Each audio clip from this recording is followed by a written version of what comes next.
인류에게 있어서 달은 늘 선망의 대상이었고 미지의 대상이었죠. 그래서 아주 이 시대에 뛰어난 선구자적 재벌이 이 달나라 여행을 모든 원하는 사람은 가게 하겠다 이렇게도 했고요. 또 일본의 몇 대 재벌이 자기가 달나라 여행을 가고 싶은데 같이 가고 싶은 사람을 선발하겠다. 거기에 선발되면 내가 달나라 여행 비용을 다 대주겠다. 이러면서 달나라는 뭔가 우리의 꿈, 선망, 이 인류에게 있어서 미지의 대상이었습니다. 그러나 1969년 7월 20일, 그렇죠? 잘 아시는 것처럼 아폴로 11호가 닐 암스트롱을 선장으로 인류 최초로 달에 이렇게 착륙하게 됩니다. 닐 암스트롱이 진짜 인간으로서 최초로 달 표면에 발을 딛고 이렇게 걷게 되는 것이죠. 한 인간에게는 작은 한 걸음에 불과했지만 인류 전체에게는 위대한 역사의 진보였다라는 유명한 말을 남깁니다. 그로부터 2년 뒤인 1971년 7월 26일 날 다시 두 번째로 아폴로 15호가 달 착륙에 성공합니다. 그때의 선장은 제임스 어윈이라는 대령이었습니다. 이분은 그냥 그 달나라에 착륙해서 닐 암스트롱처럼 걷기만 한 게 아니라 거기에 자동차를 가져갑니다. 달 표면 이동차를 만들어서 가져가서 그걸로 닐 암스트롱이 걸었던 것보다 훨씬 넓은 면적이에요. 차로 다녔어요. 달나라의 많은 면적을 돌아보면서 이렇게 발견하고 그것을 우리에게 이렇게 알려주기도 했죠. 이때 이 제임스 어윈 대령이 달 표면에서 이 우주를 바라보면서 느낀 자기의 감회를 기록한 글이 있습니다. 그 중에 일부를 읽어드리겠습니다. 땅 위에 두 발을 딛고 선 후 끝없이 펼쳐진 저 광활하고 거대한 우주가 단 하나의 질서 속에 존재하고 있는 것을 보면서 하나님의 살아계심을 더욱 확신하지 않을 수 없었습니다. 사람들은 지금쯤 인간이 또다시 달 위를 걷고 있다고 대서특필하고 있을 것입니다. 그러나 2000년 전 예수 그리스도께서 지구에 오셔서 지구 위를 걸으셨다는 사실은 이보다 훨씬 더 위대한 사건임을 나는 지금 달 위에서 절감하고 있습니다. 이 예수님이 오신 이 십자가 사건, 이 부활 사건을 증거하기 위하여 먼저 온 선지자 중에 가장 위대한 사람이 바로 세례자 요한입니다. 19절 유대인들이 예루살렘에서 제사장들과 레위인들을 요한에게, 이 요한은 사도 요한이 아니라 세례자 요한이에요. 요한에게 보내어 내가 누구냐 물을 때에 요한의 증언이 이러하니라. 한번 다 같이 따라하겠습니다. 세례자 요한. 이분이야말로 가장 위대한, 인간이 낳은 모든 자 중에 예수님이 제일 큰 자라고 그래서 가장 위대한 선구자적인 인간이었던 것이에요. 선구자. 우리 가슴에 선구자 그러면 이 뜨거운 마음이 있지 않습니까? 우리 교과서에서 배웠던 선구자. 일송정 푸른 소른 늙어 갔어도 한 줄기 해란강은 천년 두고 흐른다. 그 선구자예요, 선구자. 그래서 1997년도에 제가 중국 선교를 갔을 때 처음에 천진 지역에서 선교를 하고 그 다음 이동해서 심양 지역에서 선교를 했습니다. 그리고 이동해서 이제 영길 지역에서 선교 사역을 마친 다음에 이제 북간도 그 용정학교, 우리가 잘 아는 윤동주 시인이 그 학교에서 공부하신 분이에요. 그 민족 시인 윤동주. 하늘을 우러러 한 점 부끄러움이 없기를. 그분 초상화 거기 이렇게 걸려 있어요. 그 용정학교를 가서 보고 또 거기서 기도들, 거기 위대한 기독교인들이 거기서 많이 배출됐습니다. 거기서 선교 일정은 아니었는데 제가 꼭 보고 싶은 곳이 있었어요. 왜냐? 거기서 조금만 어느 정도 가면 멀지 않은 곳에 해란강이 있기 때문에. 한 줄기 해란강은 천년 두고, 그 해란강에 가서 꼭 그 해란강을 보면서 우리 민족의 선구자들의 그 숨결을 좀 느끼고 싶은 마음이 있어서 차를 어떻게 구해가지고 거기서 가서 이 해란강을 갔어요. 그랬더니 정말 그 선구자 가사랑 똑같이 거기 한 그루의 일송정이 있어요. 그리고 해란강이 우리 한강같이 넓진 않죠. 훨씬 좁지만 쫙 펴펴이 흐르고 그 주변은 이제 97년도였는데 완전히 벌판이에요. 광야, 쫙 광야, 그렇죠? 지난 날 강가에서 말 달리던 선구자 지금은 어느 곳에. 도산 안창호 같은 분들이에요. 그렇죠? 백범, 김구, 고당, 조만식, 우남, 이승만, 남강, 이승훈 같은 우리 민족의 선구자들이에요. 그때 일본의 그 간악한 일제, 그 유관순 누나 3.1절 그 생각해보면 그 간악한 일제 그 힘은 또 얼마나 센지. 저 중국을 다 침략하고, 저 중국이 꼼짝 못한 아시아를 다 침략하고, 다 저 미얀마 지금 문제 있는 거기까지 일본이 다 먹고 하와이까지 막 침공하고 있던 그 간악하고 어마어마한 일제 안에서 우리 이 조선반도에 희망이 있을 것이다, 우리에게 대한민국의 미래가 있을 거라고 아무도 생각하지 못할 때에 이 선구자들이 있었던 거예요. 그때 희망을 포기하지 않고 그 북만주 벌판 해란강에서 조국의 독립을 꿈꿨던 그 선구자들, 얼마나 위대한 분들이에요. 그런 분들이 계셨기에 오늘 우리의 삶이 있는 것처럼 바로 이 인류 역사 가운데 가장 위대한 선구자는 누구냐? 이분들은 이제 대한민국의 선구자였다면 예수님의 오실 길을, 그렇죠? 곧게 하라고 외치는 소리였던 이 세례자 요한이야말로 모든 우주 인류 역사의 가장 위대한 선구자였다 이거예요. 이 선구자 정말 은혜 받은 사람인데, 오늘 이 선구자 요한을 통하여 우리가 은혜의 3터치를 배워야 되는데, 첫째 무엇이냐? 바로 하나님의 말씀 읽겠습니다. 20절 화면 보겠어요. 20절에서 우리가 배워야 돼요. 20절 한번 읽어주실 수 있는 분들, 1장 20절 시작.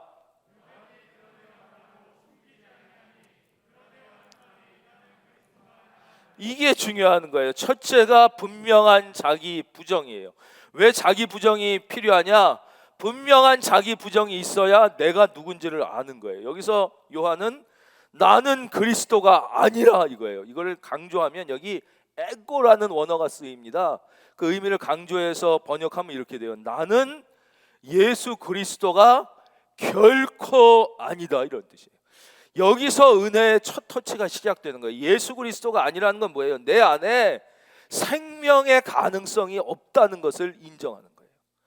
내 안에 구원의 가능성, 다시 쉽게 말씀드리면 내 안에 나의 현재와 나의 미래를 책임지며 나의 영원을 책임질 수 있는 가능성이 아예 없어. 나는 죄로 말미암아 죽을 수밖에 없는 존재예요. 그럼 나도 책임 못 지는데 내가 누굴 책임져? 내가 무슨 내 가족을 책임지고 내 자녀를 이 착각에서 벗어나야 되는 거예요. 나는 아무리 애를 쓰고 노력을 해도 내 자녀를 제대로 살게 할 가능성이 나에게 없는 거예요. 없는 거예요. 나의 가정과 나의 사업과 나의 미래를 제대로 생명 안에 살게 할 가능성이 나에겐 없다는 것을 분명하게 깨닫는 순간 어떻게 돼요? 그러면 그 가능성은 어디에 있어요? 그 유일한 글은 어디에 있어요? 오직 예수님께 있는 줄로 믿습니다. 그때부터 맡기는 삶이 시작되는 거예요. 맡기는 거. 믿음은 그래서 맡기는 거예요. 내가 누군지를 분명히 보면 자기 부정, 나는 안 된다는 걸 알아요. 내가 내 인생을 책임질 수 없다는 걸 알아요. 그러니까 주님께 맡기는 거예요. 이규호 목사가 큰은혜교회 담임 목사라고 큰은혜교회를 책임질 수 있냔 말이에요. 지 인생도 못 책임지는데. 그래서 주님께 맡기게 되는 거예요. 여러분의 인생과 여러분의 미래와 여러분의 자녀를 예수님께 맡길 수 있기를 주의 이름으로 축원합니다. 우리의 염려와 근심과 불안과 고민을 예수님께 맡기는 이 믿음은 어디서 시작되느냐? 분명한 자기 인식, 즉 자기 부정에서 시작되는 거예요. 나 안에는 결코 나를 구원시킬 능력이 없어. 그러니 내 자녀, 내 사업, 내 직장, 이건 상상도, 나 하나도 살릴 수 있는 힘이 없는데, 그래서 주님께 맡기는 거예요. 그 어느 훌륭한 목사님이 일본 영혼을 불쌍히 여기셔서 거기에 영혼을 살려야겠다 그래서 대규모의 전도 페스티벌을 여셨어요. 전 대형 집회를 열었는데 그때 제일 그 은혜 받은 간증이 있으시다는 거예요. 거기 수많은 연예인들이 오고 막 유명한 막 그 셀레브리티들이 많이 왔어도 그게 아니라 이 목사님 마음에 제일 감동적이었던 한 이름 없는 청년의 간증이 있었다는데 그것 좀 읽어드릴게요. 이분이 이렇게 간증했대요. 제가 이번 전도 집회에 많은 분을 모셔오려고 노력했는데 결국 한 분도 모셔오지 못했습니다.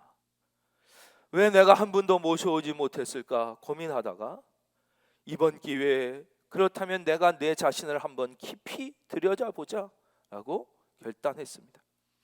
그래서 내 스스로를 깊이 들여다보니까 내가 스스로 생각하기를 내가 예수를 믿는 거라고 생각했는데, 예수님을 그래도 잘 믿는다고 생각했는데, 제가 자세히 제 안을 보니 제 안에 예수님을 믿지 않고 있는 부분이 너무 많다는 것을 발견하게 됐습니다.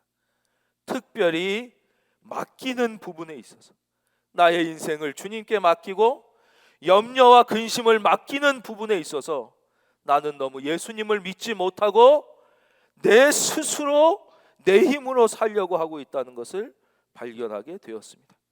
그래서 저는 이번 전도 집회 때 제 자신을 다시 전도하리라 이렇게 결심을 하고 제 자신을 주님께 드리고자 합니다. 은혜가 되죠. 우리가 믿는 것 같지만 이 내 자신을 정확히 못 보는 거예요. 내가 누군지 자기 부정을 분명하게 하지 못하니까 나의 삶을 주님께 못 맡기고, 그러니까 염려와 근심을 못 맡기고 수고하고 무거운 짐을 내가 날마다 지고 힘들게 살아가는 거지. 첫째 은혜의 터치는 뭐냐? 주님께 내 자신을 맡기는 거예요. 내 자신을 부정하고. 두 번째 23절입니다. 22절부터 읽을게요. 또 묻되 그러면 누구냐? 내가 엘리야냐? 이르되 나는 아니라. 또 묻되 내가 그 선지자냐? 대답하되 아니라. 또 말하되 누구냐? 우리를 보낸 이들에게 대답하라 하라. 너는 내게 대하여 무엇이라 하느냐? 23절입니다. 이르되 나는 선지자 이사야의 말과 같이 주의 길을 곧게 하라고 광야에서 외치는 자의 소리로라. 그래서 우리가 두 번째 이 은혜의 터치는 언제 임하느냐? 말씀 속에서 선지자 이사야의 말과 같이. 이게 뭐예요? 성경 말씀이잖아. 말씀, 하나님의 말씀, 성경 속에서 주의 길을 곧게 하라고 광야에서 외치는 자의 소리. 나의 삶의 소명이 무엇인가? 나의 삶의 사명이 무엇인가를 분명하게 다시 발견하게 될 때 우리는 비로소 이 은혜의 삶을 살게 되는 거예요. 이 사명을 발견하지 못한 인생은 이상하게 뭔가 좀 우울합니다. 왜 그런지 이유를 모르겠는데 인생이 뭔가 조금 우울하고 혹은 뭔가 좀 불안해. 늘 뭔가 좀 늘 불안한 인생의 특징은 무엇이냐? 인생이 원래 그렇지가 아니에요. 소명을 분명하게 발견한 인생은 이게 해결되는 거예요. 그래서 혹시 내가 인생이 왜 뭔가 좀 우울하고 뭔가 좀 계속 불안하다면 그것은 하나님께서 너의 인생의 소명, 다른 말로 사명을 발견하려고 주시는 사인이에요.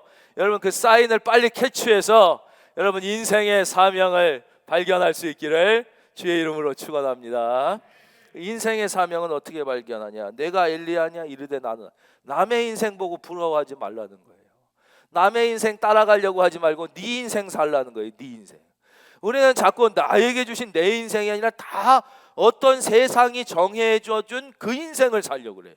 세상이 만들어준 무슨 성공이다, 세상이 만들어준 뭐 출세다, 행복이다, 이렇게 그 내 인생을 살아야 되는데 남의 인생을 자꾸 살려고 그러는 거예요. 엘리야 아니라니까요. 나 엘리야 아니다. 네가 그 선지자냐? 나 아니다. 여러분 다시 한번 축원합니다.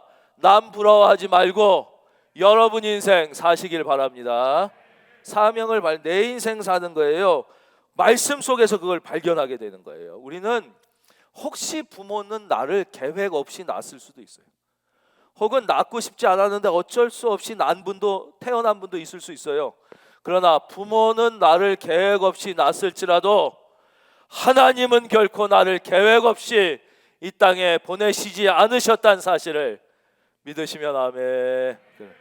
부모의 계획 없이 이 땅에 태어난 인생은 있지만 하나님의 계획과 섭리 없이 이 땅에 보내진 인생은 하나도 없어요.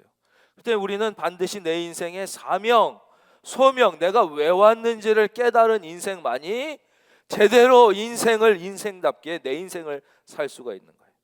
한비아라고 유명한 여성 여행가가 있죠. 이분이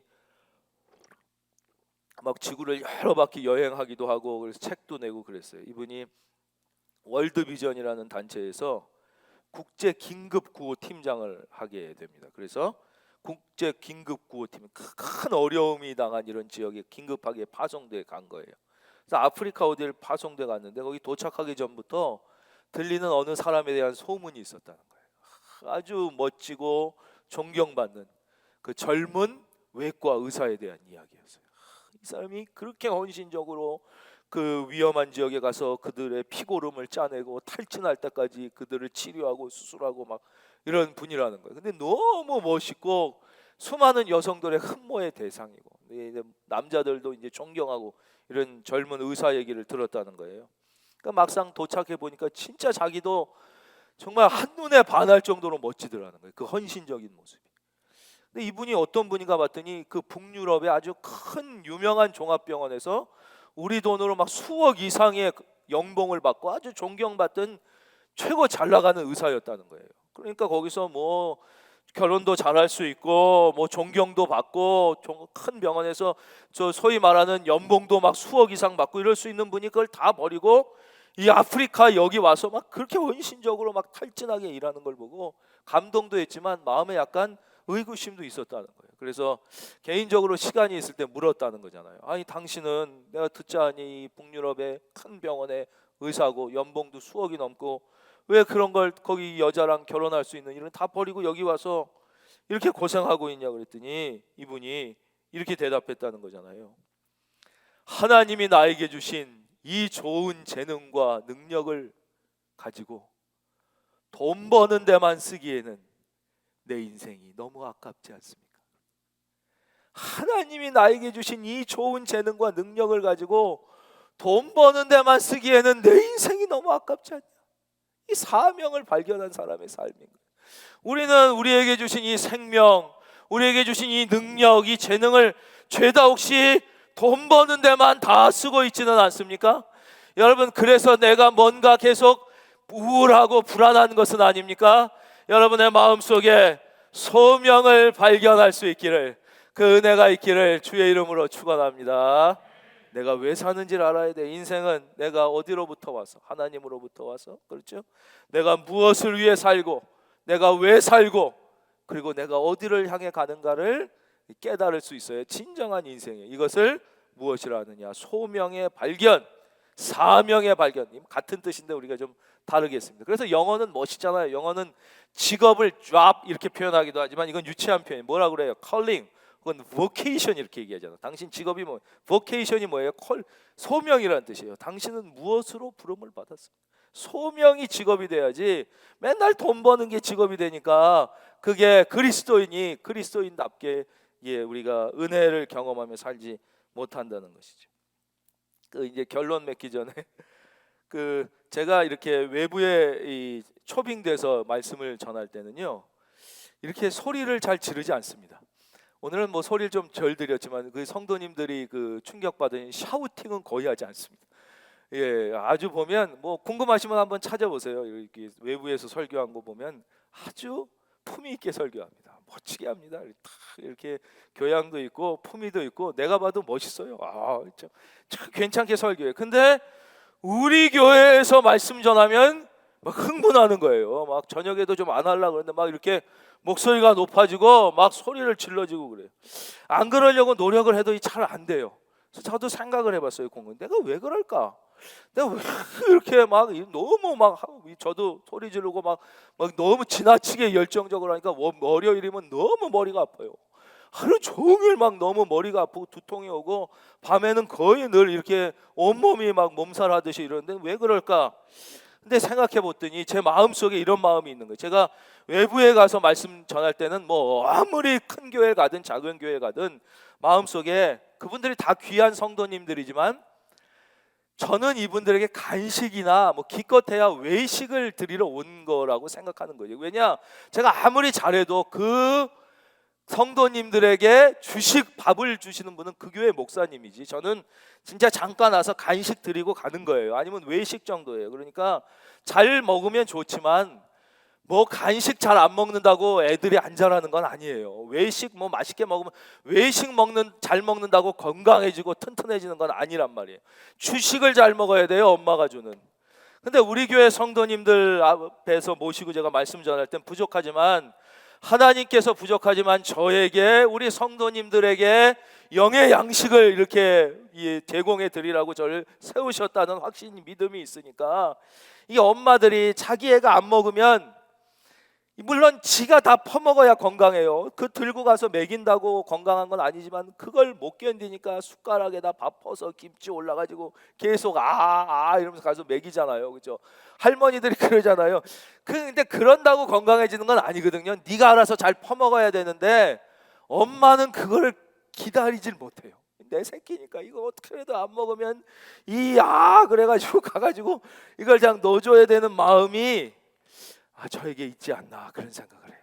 그래서 우리 성도님들은 부족하지만 저를 통하여, 제가 이제 엄마처럼 이 주식을 늘 해서 드려야 영적으로 살 수 있게 하나님이 하셔서 제가 좀 이렇게 막 소리도 지르고 그러는데, 오늘도 혹시 주무시는 분이 있다면, 물론 예배 시간에 주무시면 천국 꿈도 꾸지만 우리 가정에서, 지금 여기는 너무 가정에서 지금 소파에 비스듬히 계시거나 주무시는 분 깨어나시기를 바랍니다. 결론 말씀입니다. 오늘 결론은 우리가 아까 함께 읽지 않은 말씀인데 29절이에요. 이튿날 요한이 예수께서 자기에게 나아오심을 보고 이르되 보라, 세상 죄를 지고 가는 하나님의 어린 양이로다. 여기서 우리가 집중하여 은혜를 나누고자 하는 단어는 보다라는 단어예요. 한번 따라해 주세요. 보고, 보라. 여기서 이 보다라고 우리말로 번역된 이 단어는 그냥 본다는 게 아니라 마음을 기울여 본다는 거예요. 데아오마이라는 단어는 마음을 기울여 본다. 그럼 우리말에는 그냥 본다 이거 하나인데, 도대체 이 그냥 보는 게 아니라 마음을 기울여 보는 게 무엇일까? 그리고 우리가 이 마음을 기울여 주님을 볼 때 어떤 것이 보이는가? 세상 죄를 지고 가는 하나님의 어린 양이 보이는 거예요. 마음을 기울여 주님을 볼 때, 이거는 다른 말로 세상 죄를 지고 가는이 아니라 나의 죄를 지고 가는 예수님이 보이는 거예요. 왜냐, 이 세상 죄의 가장 가운데는 나의 죄가 있기 때문에 그래요. 나의 죄. 우리가 마음을 기울여 주님을 볼 때 바로 나의 죄를 지고 가시는 예수님을 발견하게 되는 것이죠. 보게 되는 거예요. 그러니까 이 성 어거스틴 같은 분은 예수님을 믿다가 깊은 고민에 빠지게 된다고 말씀드렸잖아요. 그래, 예수님께서 우리 인간의 죄를 지고 십자가에 못 박혀 죽으신 것을 내가 믿는다. 그런데 만약에 이 지구의 모든 사람이 죄가 없고 예수님의 십자가에 못 박혀 죽지 않으셔도 다 착하게 살고 다 구원을 받을 수 있다면, 그리고 오직 나 하나만 이런 죄인이었다면, 그래도 예수님은 십자가를 치셨을까? 과연 모든 인간 중에 딱 나 하나를 위하셔서도 예수님을 십자가를 치셨을까? 깊이 고민합니다.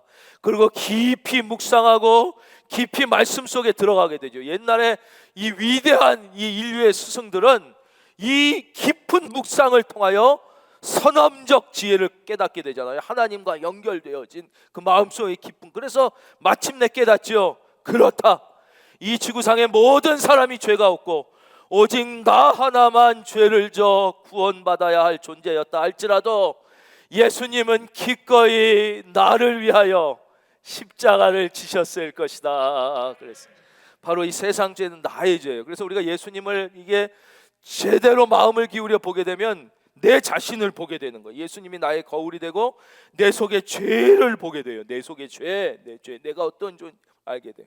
그래서 성경에 보면 가늠하다 잡혀온 여인이 있잖아요. 그때 가늠하다 잡혀오면 다 돌로 쳐서 때려 죽이게 돼 있어요. 다 사람들이 저녀는 나쁜 년 죽여야 된다, 죄인이다, 그걸 다 돌을 들고 죽이려고 그럴 때 예수님께서 땅바닥에 뭘 쓰시잖아요.